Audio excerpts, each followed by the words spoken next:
What's going on, folks? Welcome back to Wins and Losses. This is episode 3, and we have the whole crew here. I'm going to let you guys introduce yourselves once again. Starting from my left, we have... I'm Marge Tobin. Okay. I'm Jeff Hinkle. Jackson Callan. And there you have it. The crew is back here again, and we got some interesting stuff to discuss today. A lot to unpack from the World Series. The Dodgers clinched their second consecutive World Series. Jeff, I know you're excited. Hold your horses. We're going to get there. We got the Cleveland Browns quarterback situation. They had a bye this week, but it's nonstop chatter between, Dylan Gabriel, Shedeur Sanders. What's that going to look like? And then load management has been a topic for years. Players resting, coaches getting in trouble, fans not being happy about it. So let's just get straight to it, shall we? Yeah, Dodgers. Let's do it. World Series. Jeff. Game 7. The greatest words in all of sports. Game 7. This is a series that we went into it thinking the Dodgers were just going to roll. They're this perennial powerhouse. But it went to 7 games, 2 extra inning games in the World Series. I'm saying this as an unbiased fan right now. I'm going to... It was one of the greatest World Series that I've seen while I've been on this earth. That's a pretty big statement to make. And I have to agree with you. Honestly, because we've seen that Game 7 was immaculate. Both teams giving it their all. But that Game 3, 18 innings, 6 hours and 30 minutes. Marge is shaking her head. It's like, what? Why? Did they sleep? Did they get snacks? I literally did so many activities in the time that game went on. I was like, when's it going to be over? Yeah, I did my laundry. I dried my laundry, put away my laundry, dealt with the regret of putting away my laundry, and then started another load of laundry, all within that Game 3 time frame. It was insane. Let me tell you something. I think Big Papi said it. We got to witness two 9-inning games in one day. And that's really, when you think about it, like how much invested some of these fans are. The LA fans, who did not leave that stadium until it was over, and I know the traffic was insane getting back home. I mean, Dodger fans in general get a bad rap for leaving games early. The seats were pretty much still packed in that 18-inning game. Of course, the front row seats, probably the people that paid $10,000 for their seats were like, you know what? I got to go, trade some stock or something, and I'm going to get out of here. I'm going to get out of here in the 8th inning. But Big Papi was right. It was 2 9-inning games in one day, and then you get to Game 7, and you get Miguel Rojas up at the plate, who hasn't had a home run since September 19th, a month ago, and he hits the biggest home run in Dodger history. I would put it up there in biggest home runs in Dodger history, because without that, the Dodgers don't get a rally going. The game doesn't get tied. That game doesn't go to extra innings. And we're talking about the Blue Jays winning the World Series, and I'm probably dressed in something completely different. I mean, sweatshirt, 100%. But I got to give shout out to, Yamamoto, who literally gave it his all in this series. And you see why the Dodgers went out and paid him that amount of money, because that's what they knew they were going to get from him when they needed him the most. Shohei played great. Freddie Freeman, he was great. Mookie didn't really play great, but just his experience of being in that situation, he probably gave advice to certain players of how to stay chill, relax, and just be in the moment. So that was probably going to go down as one of the greatest World Series ever. Marge, you said it was too long. You didn't like it. What would have made it a little bit better from someone who's not a baseball fan? What would have made it somewhat entertaining? I don't know. We could get some performers out there in between every time they're switching over who's out on the field. I don't know. It's anything. 6 hours in there, I would be gone. And I'd be all right, I'm over this. How much baseball are they going to play? It got to the point where the broadcast was talking about a fruit tray that was getting delivered to the Blue Jays dugout, and they were like, get us a fruit tray up here. And then the Dodgers dugout got one, and then eventually the broadcasters got one. But it's a 6-hour game, and concessions closed in the 7th inning. Yeah. That needs Ariana Grande at halftime or something. Ariana Grande at halftime is crazy. The 13th inning stretch. Right, just bring out Ariana Grande. No, but have y'all seen baseball in Japan?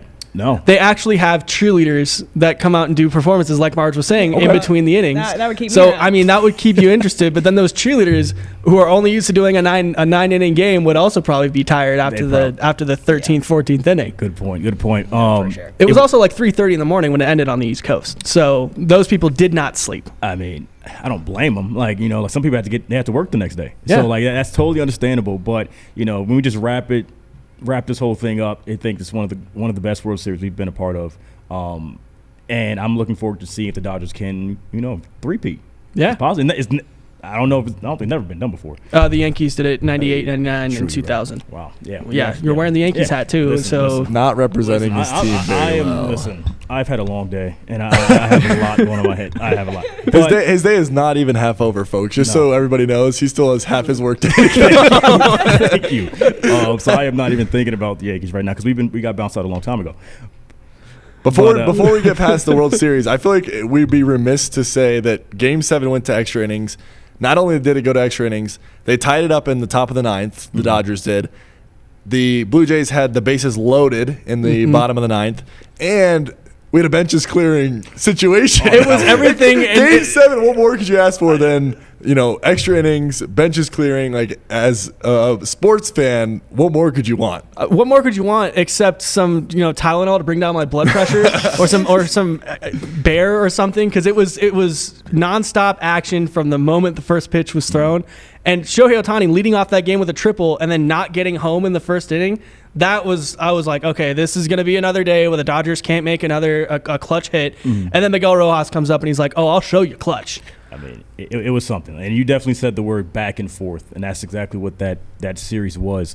But speaking of back and forth, there's been a lot of conversations as far as who should be, should Shedeur Sanders be put in the position to play quarterback this season. It's been back and forth conversations from the moment he got drafted.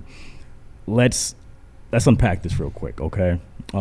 Because this is a very interesting topic I think Jeff is excited to talk about. Very excited. So Shedeur Sanders, who's been on the bench for quite some time now, there's been reports of saying he's not ready. He's not ready to be put in that position. But you put Dylan Gabriel in that position. We've seen what he's looked like in the past 4 weeks. Most fans are saying they want to see Shedeur. The head coach, Kevin Stefanski, said he's not ready. Jeff, where do you stand? I think write it out with Dylan Gabriel. He was your third-round pick when Shedeur was your fifth-round pick. And if the Browns start winning games with Dylan Gabriel, the Browns are going to start winning games, and the fan base better appreciate it, right? You shouldn't be calling for Shedeur Sanders if the Browns start winning games. If the Browns don't win and they keep getting embarrassed like they got embarrassed against the Dolphins, sure, give Shedeur a chance. But right now, the proven number one guy in Cleveland is Dylan Gabriel, because the head coach has his guy that he drafted 2 rounds earlier than Shedeur Sanders, who played at a better college, who had a better college record than Shedeur Sanders. He has his guy in the driver's seat of that franchise. I'm going to let March go. March. Okay. March, go ahead. I'm just going to say, siding on the opposite way. When I can totally see the argument of setting him back in his career from this, though, because in terms of game experience, he's getting none, right? He's just going to practice, which yes, obviously you get better at practice, but it will never equal the game experience that you will get by competing against a different team. Just the aspect of the competition, everything that's unexpected, thinking on your feet in that way. So I can totally see frustration there in that sense. And that's why I sided with Marge on this one, because how do you ever expect Shedeur to shine if you don't throw him in the fire? Let's give Jackson a chance to speak his mind on this. Jackson, Titus hasn't said anything. I was going to let Titus go. Jackson, go ahead. Okay, because when I go, I'm just going to go. Go ahead. Go. Look, I think Kevin Stefanski made his decision. He went with Dylan Gabriel after they traded Joe Flacco, and I think they got to stick with it. I wrote the schedule down here. Let's see if I can find it real quick. They have the Jets, the Ravens at home, and then the Raiders in their next 3 games. So I think, you got to beat the Jets. You have to if you're the Browns. And I think you'd like to see a win over the Raiders as well. Maybe the Ravens, divisional opponent, but the Ravens are a good football team despite their record, I think. So I think you give him those 3 games and see if the record is 1-2 or 0-3. I think give Shedeur a look. But I think Dylan Gabriel's made 4 starts. He hasn't been great. Joe Flacco wasn't great when he was in Cleveland, and now all of a sudden he's throwing for 350 yards a game now that he got traded to Cincinnati. So I think part of it's a situation. I don't think it really matters who the quarterback is. You could put Tom Brady back there, and the offensive line's not really stopping too much, and the wide receiver group, it's less than inspiring. So I think it's partly the offense around him, and it's also just I think Dylan Gabriel needs some time to develop. So I think give him another couple games. That's now 7-ish games. That's about half the season. If you don't see any improvement, if you don't see a lot of development, then I think you give Shedeur a look. I think he could be a good quarterback in the NFL. I think for any rookie quarterback, though, that situation is going to be very difficult to step into. And so I think there's going to be growing pains with whether it's Dylan Gabriel or Shedeur Sanders. I think there are going to be rough times for Cleveland. Oh, is the mic on now? Yeah, mic's on now. Mine? Okay. Go ahead. I just think Shedeur is in a situation where he is like he can't win. You know, you've seen it when he came into the league. He was quiet. He was humble. He said all the right things. Still got negative things said about him. He goes out and starts speaking and starts trolling a little bit. Now he doesn't take the game serious, right? So I feel like if Shedeur was in Dylan Gabriel's situation, I don't think he would have been able to play this many games before getting pulled. You let Dylan Gabriel play 4 weeks, Jeff. He has no arm. Like, he cannot get it down the field. Jalen Hurts doesn't have an arm. Okay, Jalen Hurts is 6'3", 6'4", 260 pounds. He can do other things. So can Dylan Gabriel. He's playing for the Cleveland Browns. The man is he can barely look over his defensive line. Jackson's point. His hands are so small. He cannot throw the ball more than 50 yards. They got rid of small hands Kenny Pickett. Remember that. They should have got rid of Dylan Gabriel as well. Okay? But my point is, you gave him 4 games.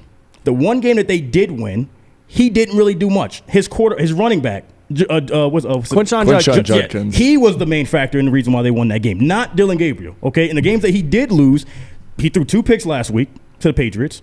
He barely throws for over 250 yards when he does. You know, when they do win games, and on top of that, it's like we've seen it. We've seen the sample size. We've seen the 4 weeks. He's not it. Put Shedeur in, and I'm not saying Shedeur is going to blow us out the water, but can we at least see it? Yeah, we have to try. I mean, they're saying he's not ready, and I'm like, how can you even say that without seeing him? Thank you. That's all I'm saying. You can. I mean, you can see that in preseason. That's the entire reason why the NFL preseason is a thing, right? So Shedeur Sanders goes out there, balled out. He balled out for 1 game against the Carolina Panthers' 3rd stringers. Oh. They put him up against the LA Rams' 2nd stringers. Who was on that offensive line for the Cleveland Browns? Who's on the hold on, I'm getting ahead of myself. Who's on the offensive line now? Hey, deep breaths, you guys. What do you mean? It's the same people. Lars, there are no deep breaths to be had. It is the same people that are on that offensive line now that Shedeur Sanders was behind in preseason when he ran around with the ball for 15 yards behind the line of scrimmage. When he played the Rams, that's the same offensive line that was there when he was playing the Rams? It was the Rams' second. No, it was not. Oh my gosh, Titus, I think if we're gonna act like I don't think we can act like the Cleveland Browns have a great defense or offensive line. Period. If you have your 1st stringers, your 2nd stringers, anything, they don't have a good offensive line. It's also worth noting they're the 4th worst rushing team in the league. So the one game that Quinshon Judkins did ball out and he went off and it was the reason they won that game. It's not like Dylan Gabriel or whoever plays quarterback for them is getting a lot of help from the running game. So I think that hurts as well. But I think. And I feel the same way if they would have started Shedeur week 4 or whatever it was, whenever Dylan Gabriel started starting. If they had put Shedeur in that week, I think you stick with him, you give him 7-8 games to see some development. That's how I feel. That's why I want to see that from Dylan Gabriel. I think so often, and this is a perfect scenario where it's a brutal situation for any quarterback to be in. You're a rookie quarterback in the NFL. Give them some games. And I don't care if it's Shedeur or if it's Dylan Gabriel, but I think you have to ride it out a little bit longer to hopefully give some development. Because I think if let's say this week against the Jets, they start Shedeur. Let's say they lose, and Shedeur goes 1-3 over his next 4 starts. Now, are you saying the same thing? Like, all right, pull Dylan Gabriel if Shedeur doesn't throw for 200 yards? Because I think you could very well end up in the situation. Now you have 2 rookie quarterbacks who have started like a third of the games because Joe Flacco started at the beginning of the season. Mm-hmm. So I just don't think if you're the Browns, you want to end up in that situation where you're going on and off and you're like, oh, who do we start? So I think you have to just ride out Dylan Gabriel for like 2 more weeks at least. And then if you want to ride out Shedeur the rest of the way, but give them the confidence of like, hey, I'm not going to pull you right now. Whoever is starting, and then let them develop for that amount of time. And you can do the same thing for Shedeur at the end of the season. That's what I think. Okay, this is what I want to just say this one thing. What if the players don't believe in Dylan Gabriel? But I'm just honest. Has there been conversation that they have you seen Myles Garrett throw a tantrum last week? Goes for 5 sacks and lose. I'm pretty sure he's upset. I would be upset I'm pretty sure too he's not the only Myles one that Garrett feels that way. He's not the only one that feels that way. I would be upset too if I was Myles Garrett, but Myles Garrett's also in the situation where I've got 2 rookie quarterbacks, both of which we haven't seen Shedeur play. Yes, I agree with Marge on that point, that we haven't seen him play in real game action. But on the other side, you look at college resumes. You look at what they did coming into the league.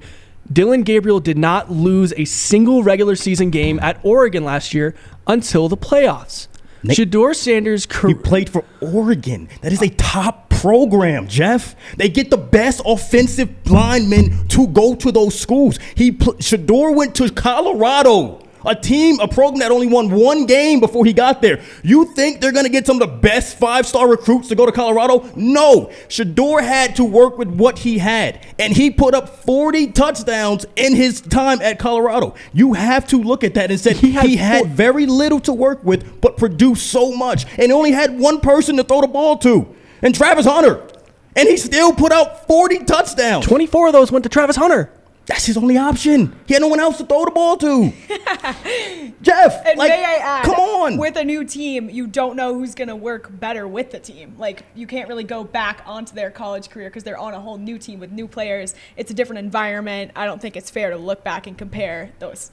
And I also think the players for the Browns, they want Shedeur in. I feel like they will go run through a brick wall to let Shedeur. They will protect Shedeur as much as they can. I'm not saying they're going to do a good job, but I feel like they have more belief in Shedeur to protect Shedeur because they just like him. They like his energy. They like his vibe. They like his aura.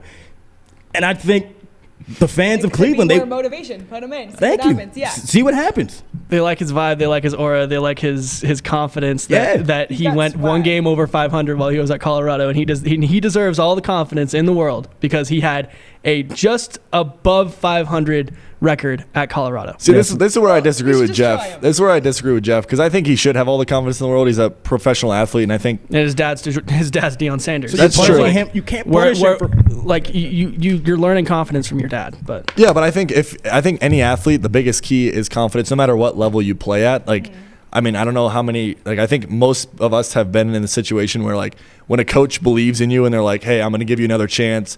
Just go out and do your thing." All of a sudden, it feels like you're playing better, and that's at any level. That's when you're maybe not 6 years old, but like 12 years old, 15 years old, and even in the professional sport. So I think it's perfectly valid for Shedeur to have all this confidence. But like I said, again, I just think you got to give and like. There hasn't been that much conversation. I get why Myles Garrett's frustrated when your offense doesn't put up like more than 20 points. It's frustrating. But like until we really see a situation where Myles Garrett's like, oh, I think Shedeur should be starting. It's like until somebody comes out. I think if we're not in the locker room, it's kind of tough to actually know what they believe. And so I think you got to listen to your head coach a little bit. But until Myles Garrett comes out in a media availability and says, I don't like Dillon Gabriel. I like Shedeur Sanders. What player has Which probably is not going to happen. What player has ever said probably that? Probably not going to happen. It's definitely not going to happen. So why are we making that point that the locker room is behind Shedeur and not Dillon Gabriel? Why is that an argument? Well, it's a hypothetical, perhaps. Thank you. And if so, that's like a major factor. Like, no, I agree. But right now it's purely a hypothetical. So absolutely. I'm being like, I look at the press conference. Do you ever hear players say, yeah, Dillon didn't play well, but I got so much support in him. He's going to figure it out. Or they just be like, bro, we suck. Like, we got to figure it out.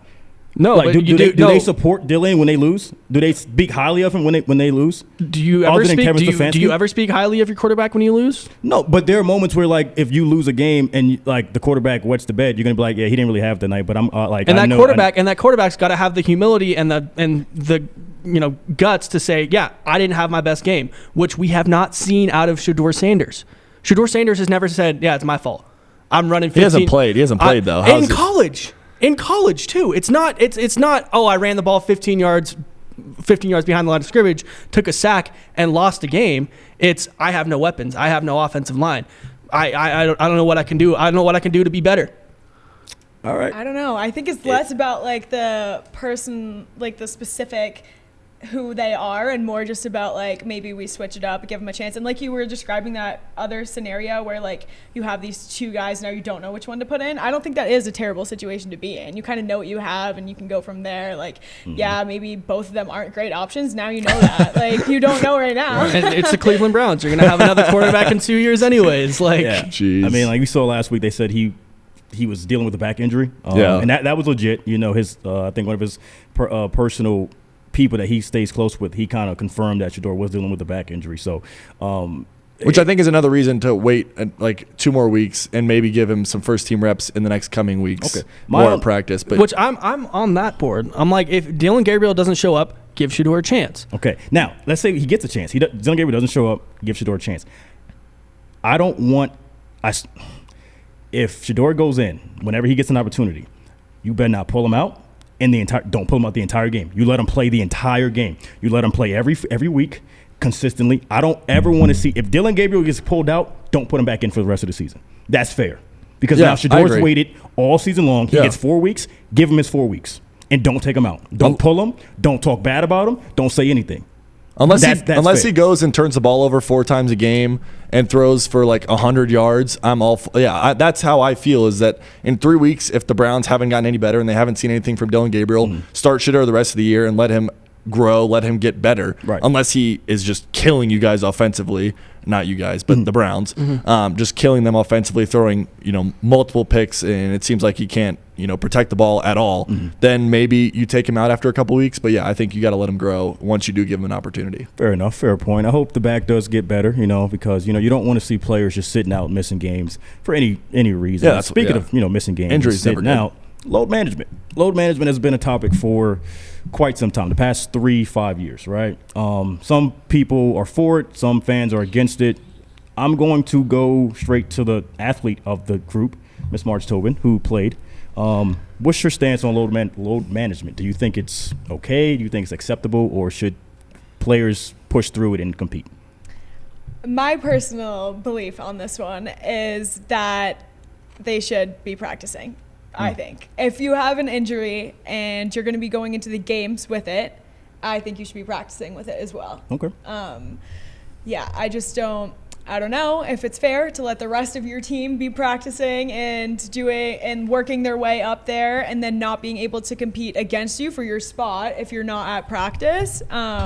So I mean, I think they should be playing. And if you have an injury, take the time, heal, figure that out. But I don't want to see you in the game, to be honest, because then you also have a bigger chance of getting hurt in the game, and then you get pulled out, and then it's a who's going in situation. And it's I don't know. I think we have people who just trained in practice all week for this exact scenario that could be in right now. That's a good point. So while you're healing, and then you can come back if you're still better than them, but you should figure that out.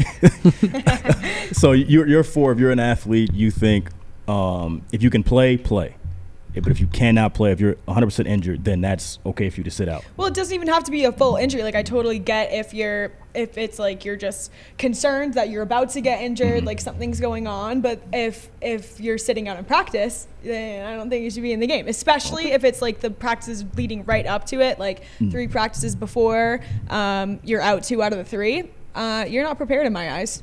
Fair point. I mean, the NFL has a rule that in order to play on a Sunday, you have to have 2 full practices under your belt on either the Thursday and Friday or the Wednesday and Thursday before the game. And if you don't have full practice reps before that game on Sunday, you're not touching the field. Wow. So that could be something that the NBA could look into. But with the NBA schedule, you don't get a full practice week. Yeah, you have shoot around. Yeah, you have shoot arounds, and shoot arounds could be hey, somebody's just getting shots up just to feel something, right? Yeah. But I kind of agree with Marge on the point of if you're out there and practicing in the week, and then you get to the game day and you're the knee's not feeling really good, and then your coach was like, dude, I thought you had a shoulder injury. What's wrong with your knee? It's not fair to your team. It's not fair to the organization. It's not fair to the fans that paid so much money to come and watch an NBA player play, and then that player does not play just for load management. Jackson? I agree. You want to see LeBron James. If you're going to a Lakers game and you're buying a ticket, you're paying good money, you want to see LeBron James playing. That being said, we see it in the NFL every year that week 17, like Patrick Mahomes isn't playing, Josh Allen isn't playing. So like there is a little bit of semblance of that. The most important thing to me is round 1 of the playoffs. I want to see Anthony Davis. I want to see Luka Doncic. I want to see Steph Curry. I want them all involved. So if it takes, maybe Steph Curry only plays 75, 70 games and sits out every other game the 2 weeks leading up to playoffs, like I'm okay with that. Especially if, you're risking losing those games or something like that. So I think that, you're going to have to deal with those consequences. I don't love it. I get it. As a fan, when you spend your money, you want those players to be playing. But I care mostly about the postseason. And, you want the best players playing at that time. That being said, I'm a hockey guy. Brent Burns has played like 920 games in a row or something crazy in the last like 10, 15 years of his career. He's 40 years old, and he hasn't missed a game in that many seasons. So, like, I don't know, tough it up a little bit, I think. No, you guys all made valid points. I'm in between. It's more so like if you're an athlete and you are hurt, if you can push through it, then go do it. Because of what Jeff and Jackson just said, you have people that are paying their hard-earned money to come see you play. They work 2 weeks, 40 hours a week, and they're actually putting in work to see you do what you do for a living. So when you don't play, it's like kind of a slap in our face, like, but then also, Jackson, you do want to have those players ready for the postseason. You do want to have them in their best shape when it comes to that point of the year.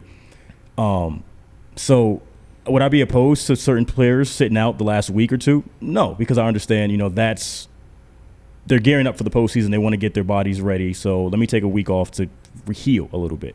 But I don't think players should sit out. I just honestly don't think so. Like you make all this money, you make millions of dollars, and you're only playing for 2.5 hours. Like Michael Jordan said it. I don't know if you guys saw the NBC halftime with Mike Tirico, but he was like, you guys, for 21 hours, what are you guys doing in the rest of your day? Like you guys all have all this free time. You guys can't play 2.5 hours of basketball or football or baseball or a 6-hour game. Yeah, right. Oh my gosh. You can't do that. But it's a lot of work sitting in the dugout. A lot of work, right? But yeah, I do think players can play. If you can play, go ahead and play. If you can't, sit it out. But don't. If I see you on the bench, why are you laughing? Why are you smiling? Why are you giggling and all that? Like to me, it looks like you just sat out because you didn't feel like playing the Detroit Pistons this night. I didn't want to take a day off. So yeah, I have mixed feelings about that. But yeah, it's tough. It's tough. It is tough. It is. Yeah, I feel like I just kind of look at the way that it's affecting the rest of the team as well. Like you were talking about believing in your team and stuff like that, and it's like, okay, all your other teammates are working so hard every single day, and then they're like watching you sit out and then go get the opportunity of their dreams. It's just like, yeah, I don't know. Yeah, I think about that. Can't wait to get to January and Titus is like, load management. I'm just gonna. You guys got this one. It's like, come on, man. I might use that one. I have it in my back pocket. But yeah, that's an interesting topic. But we're gonna wrap up the show like we always do. The biggest win, who took the biggest win, who took the biggest loss this past week. Who wants to go first? I'll go first. I think we know where I'm going for the biggest winners. Yeah. Mm-hmm. The back-to-back 2024-2025 World Series champions, and we should have a video of the live reaction from last night. I think it's in alpha if we want to roll on that, of the last out of the World Series.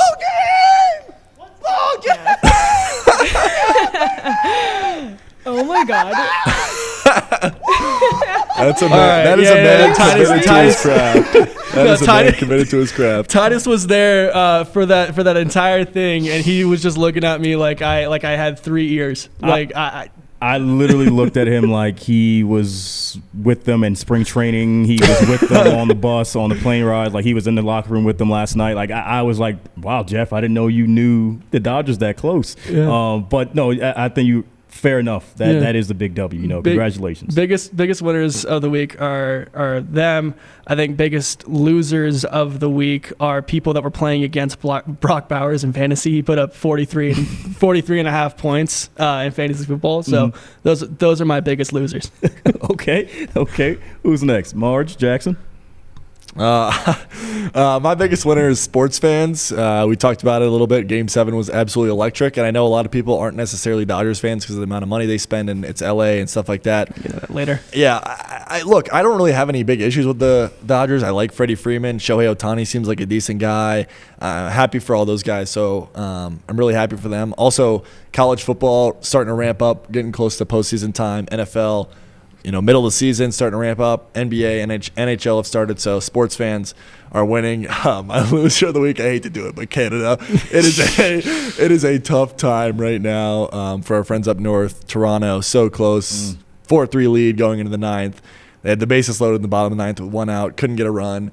They haven't won a Stanley Cup since 1993. The Canadians won it then. The Blue Jays won the World Series that same year. So it's been a while. They had, I know they had an NBA championship in 2019 with the Raptors, but Canadians, I'm sorry. Yeah, I mean, I don't really have a loser right now. I'm just going to go with the Dodgers. Really impressive. They beat us last year. They came back and did it again. You guys are looking like the Yankees. I like it. You guys? Yeah. Like I'm on the team? Oh, I forgot to say that. The Dodgers looking like the Yankees. I'm sorry. The way you celebrated. The way you celebrated, you would think. Marge, would you want to add to this a W? Yeah, I would just say my wins and losses are in the same category with baseball and non-baseball fans. For baseball fans, I mean, that's a win for Jeff's team. Right. LOL. And then losses are for the non-baseball fans who had to watch last year about all that. That's fair. That's a good loss. Any fans that were not in tune with that 6-hour game, they really took an L on that day. But that is a wrap on episode 3 of Wins and Losses. I had a lot of fun, a lot of debates here. Jeff, just no hard feelings, friendly debates. Banter back and forth. Friendly banter. We'll be back here next week to do it all over again. I'm Titus Cleveland. That's Marge Tobin, Jeff Hinkle, Jackson Cowan. See you guys next week.